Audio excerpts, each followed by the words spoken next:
Agartala Radhanagar motor stand এবং মোহনপুর সড়কে শনিবার হঠাৎ করেই বন্ধ হয়ে যায় গণপরিবহন পরিষেবা। কমান্ডার জিপ চালক এবং টমটম তথা ই রিকশা চালকদের মধ্যে সংঘর্ষ ও মারপিটের ঘটনাকে কেন্দ্র করে এই অচলাবস্থার সৃষ্টি হয়।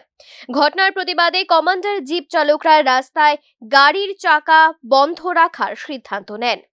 তাদের আন্দোলনের প্রতি সমর্থন জানিয়ে বাস চালকরাও গাড়ি চালানো থেকে বিরত থাকেন। ফলে আগরতলা থেকে মোহনপুর, সিমনা, খোয়াই, কমলপুর সহ বিভিন্ন রুটে যান চলাচল কার্যত স্তব্ধ হয়ে পড়ে।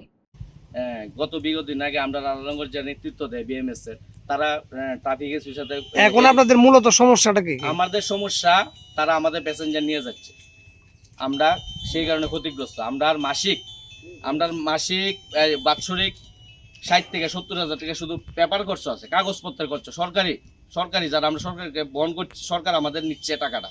আর বাদ থেকে মেনটেন্স তো বাদ দিলাম। আমাদের রুটের গাড়ি আমরা নিজে প্যাসেঞ্জার নিতে পারবো না। আর তারার দাবি তারা ইকফাই থেকে প্যাসেঞ্জার নেবে, তারা হোলি ক্রস কলেজ থেকে প্যাসেঞ্জার নেবে, তারা মোহনপুর থেকে নেবে, হরিণচমনি থেকে তারা মানে একদম অদৃষ্ট করে তুলেছে অনিজ্য যেটা। কিন্তু একটাই কথা আমাদের দাবি, পরিবহন পরিষেবা বন্ধ হয়ে যাওয়ায় চরম দুর্ভোগে পড়েন নিত্যযাত্রীরা। বহু অফিসগামী ছাত্রছাত্রী, রোগী এবং সাধারণ মানুষ দীর্ঘ সময় মোটর স্ট্যান্ড ও বিভিন্ন সড়কে অপেক্ষা করতে বাধ্য হন। অনেকেই বিকল্প যানবাহনের খোঁজে হিমশিম খান। ঘটনার খবর পেয়ে প্রশাসন এবং পুলিশ পরিস্থিতি নিয়ন্ত্রণে উদ্যোগী হয়। তবে শেষ খবর পাওয়া পর্যন্ত চালকদের আন্দোলন চলছিল এবং যান চলাচল স্বাভাবিক করার চেষ্টা অব্যাহত ছিল।